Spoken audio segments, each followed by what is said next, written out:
Ayan po mga kapatid, magandang gabi po sa inyong lahat at narito naman po ako at muling magbabalik at merong ipapakitang video.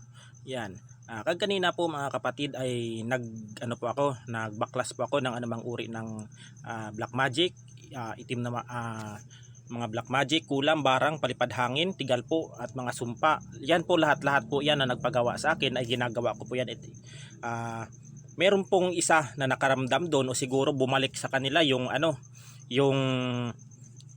pagbaklas ko at saka binalik ko dun sa kanila. Siguro may isa dun sa mga binaklas ko na nakaramdam kaya nagpalipad po siya ng mga insekto ay hindi nakapasok dito sa bahay namin kasi may mga ako dito, may mga pangdepensa. Yan, pag pumasok pa lang dito yung insekto na palipad ng mambabarang ay talagang laglag talaga yung mga insekto na kanilang pinapadala dito upang makapinsala. Ganito kasi mga kapatid. Labanan yan sa espiritual, hindi po nakikita ng hindi po nakikita ng mga ordinaryong tao kasi espiritual yan.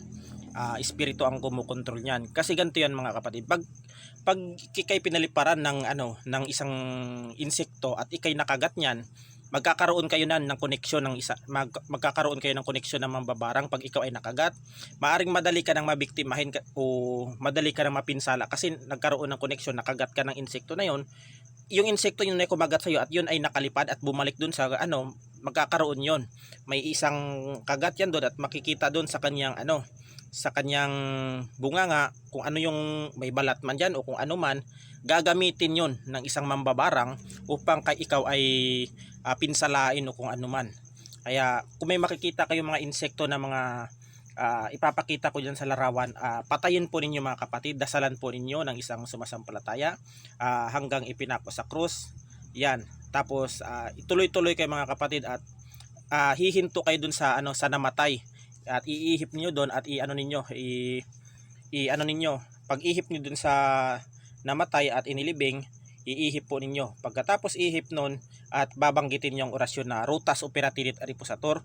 Pagkatapos ng papatungkulan mo kung sino man ang nagutos na mambabarang umangkukulam sa insekto na ito ay bumalik sa inyo, sunugin po ninyo mga kapatid upang bumalik po ang insekto na pinalipad ng mambabarang sa inyo o mangkukulam. Babalik yun doon mga kapatid sa pamamagitan na ng espiritual. Hindi na yun babalik sa kanila na ganito kasi patay na yung insekto na nasa iyo na pumunta diyan sa iyo, napatay mo. Yung babalik doon sa mambabarang ay yung espiritu niyan.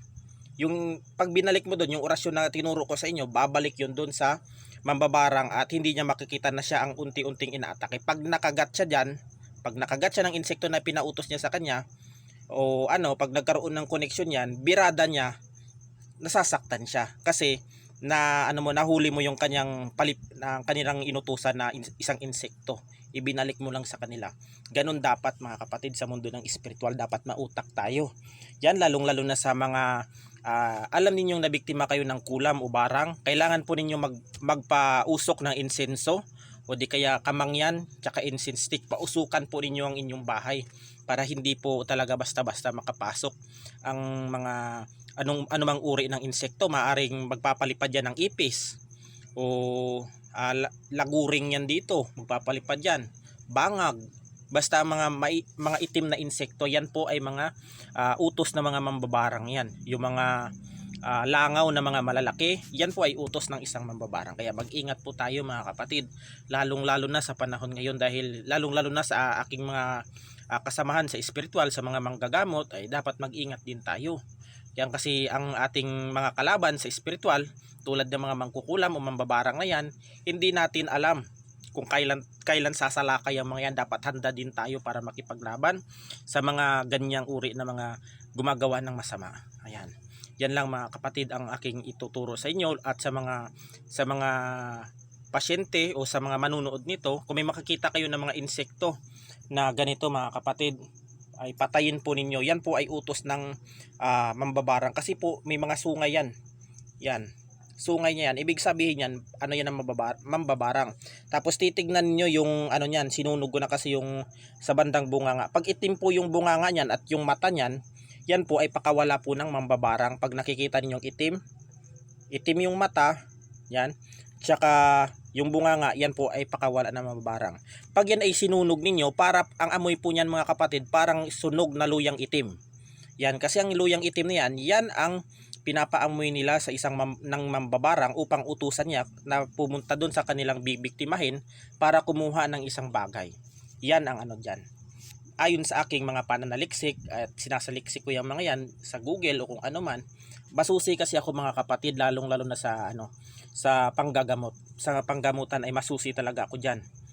Yan, dapat marunong tayong depensahan din, depensahan ng ating pasyente o kung ano man ang gumagambala sa kanila, kasi po mga kapatid, ano po, kailangan po natin diyan na protektahan, kasi po bago po sila nagpagamot o nagtiwala sa atin, ay kailangan po natin silang depensahan din. Yan, sa mga naniniwala sa atin mga kapatid.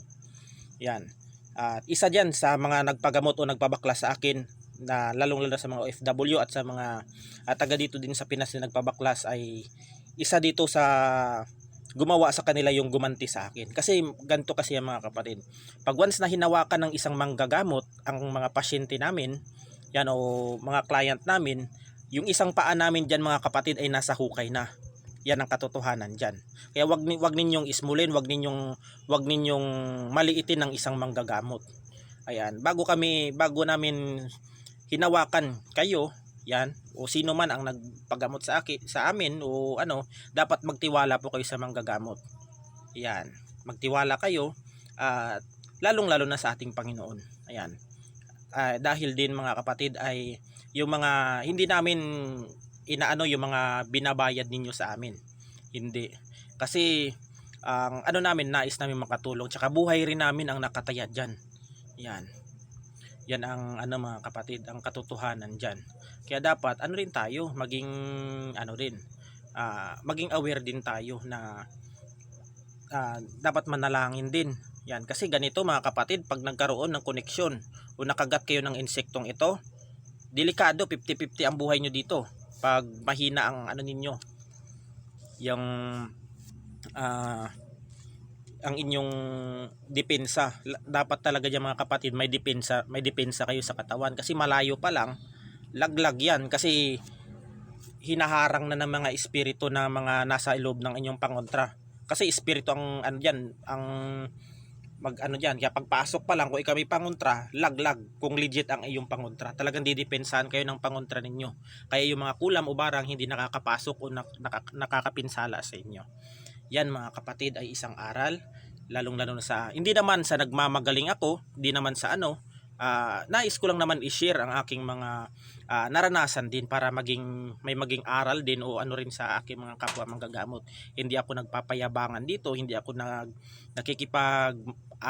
pagmagalingan sa larangan ng panggagamot.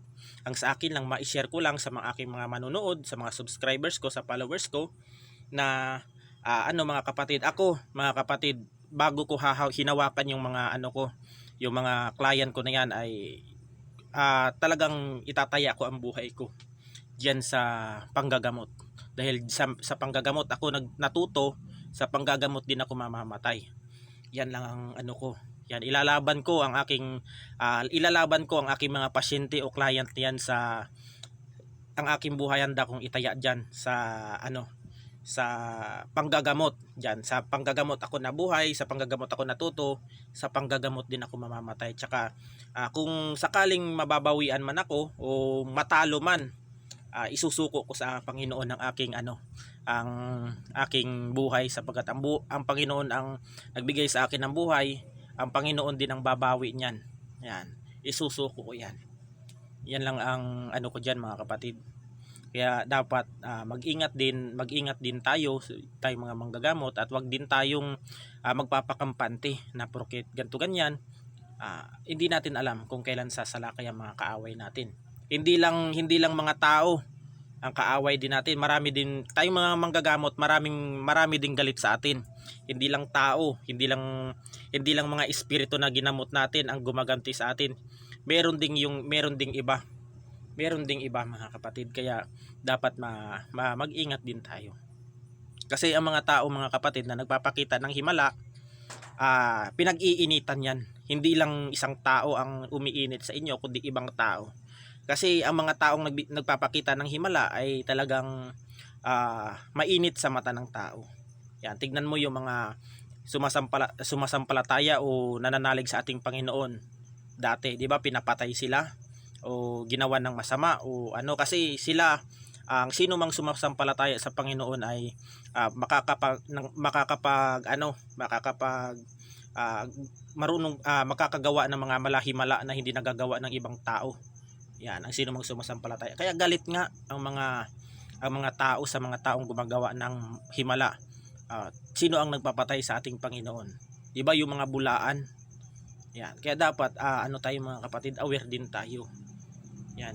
Kaya pag pumasok tayo sa spiritual, hindi lang isa ang kalaban natin, hindi rin mga espiritu. May meron din kayo makakalaban diyan ng mga tao na uusig din sa inyo. Meron ding tao na susubukan ng kakayahan mo kung ano. Yan. Ranas ko yan mga kapatid. Ranas ko yan. Pero sa akin ay kung saan ako ay kung babawiin man ng Panginoon ng aking buhay ay isusuko ko. Yan, walang ibang pwedeng humusga o humatol sa akin kundi ang Panginoon lang, dahil ang Panginoon ang nagbigay sa akin ng buhay. Ang Panginoon din ang Panginoon din ang mag-ano sa atin.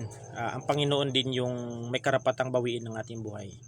Yan, wala pong tao na na mag-aano sa ating buhay. Hindi po yung taong marunong manghusga. Yan. Hindi po tao ang pwedeng manghusga sa akin, sapagkat tao lang. Ang Panginoon ang pwedeng manghusga sa akin. Yan. Yan ang mga kapatid. Yan yung mga video na yan ay ipapakita ko diyan sa sa ngayon. Yan. Ayan na ang mga masasabi ko sa mga nananalig sa akin sa mundo ng spiritual. Yan. Sa mga client ko ay bago ko kayo hinawakan mga kapatid ay ilalaban ko kayo ng patayan sa mundo ng spiritual. Yan. Yan ang masasabi ko sa inyo. At maraming salamat sa pagtitiwala ninyo sa akin. Yan, sa panggagamot ko sa inyo, yan sa mga ginamot ko kanina ay sana tuloy-tuloy na ang mga paggaling at naway pagpapalain kayo. Yan mga kapatid, magandang gabi po sa inyong lahat. At narito na naman po ako at muling magbabalik upang maipapakita at na isang insekto. Yan. Ipapakita ko ngayon mga kapatid upang malaman ninyo na itong insekto na ito ay isang pakawala ng isang mambabarang utos para kayo ay pinsalain. Ito mga kapatid ay naritong insekto na ito. Ayan. Ipapakita ko sa inyo mga kapatid. Ang insekto na yan ay isa po yung pakawala ng mambabarang. Ayan. Pinakawalan po siguro ito ng mambabarang upang pinsalain ang gusto nitong bigyan ng pasakit o kasi ganito yung mga kapatid, pag kayo po ay nakagat ng insektong ito, yan ay magkakaroon po kayo ng koneksyon ng mambabarang na yan, tulad ng mga ganitong insekto. Ayan, ipapakita ko po sa inyo. Yan po ang ng mambabarang. Pag itim po yung bunganga ng insekto na yan po ay ibig sabihin ay alaga po yan ng mambabarang na pinalipad niya upang utusan at pinsalain ng kanyang gustong biktimahin. Kaya pag mayroong kayong nakita na ganitong insekto ay patayin agad ninyo at saka magdasal kayo ng sumasampalataya yan hanggang sa ipinako sa krus at ihipan ninyo ito ng Rutas Operatinit Ariposator. At saka po mga kapatid ay gawin po ninyo ito, ang gawin po ninyo ay sunugin po ninyo ito, yung pabaliktad na Sator, Rutas Operatinit Ariposator, para bumalik po ang lahat ng birada ng mga kalaban ninyo. Mambabarang itong nag-utos nito mga kapatid. Yan na may maging aral po to sa inyo. Yan, tsaka sa mga kapwa ko manggagamot dyan, ugaliin po ninyo na magpausok ng insenso at kamangyan. Kung sakaling paliparan man kayo ng inyong mga kalaban, ay maaring malaglag yan yung mga insekto na yan na nakatago. Ito kasi mga kapatid ay napakadelikado. Pag ikaw ay nakagat ng insektong iyan ay talagang magkakasakit ka mga kapatid. Yan, basta may mga sungay yan po ay mga alaga ng mga mambabarang yan. Ito pang isa, dumapo pa sa akin. Buti na hindi nakapasok yung birada nila. Yan. Kaya mag-ingat po tayo lalong-lalo na sa mga baguhan o sa mga makakapanood nito na may paki-share at paki-like na lang ang video na ito lalong-lalo na sa aking YouTube. Yan, napakadelikado po yan. Yan po ay sungay ng isang insekto. Ibig sabihin yan, malakas na uri ng mambabarang ang may tanga nito o nag-alaga nitong insekto na ito na nagpalipad. Yan. At hanggang dito na lang mga kapatid at God bless us all. Ingat po tayo palagi. Yan mga kapatid, hanggang dito na lang at God bless us all. Ingat po tayo palagi.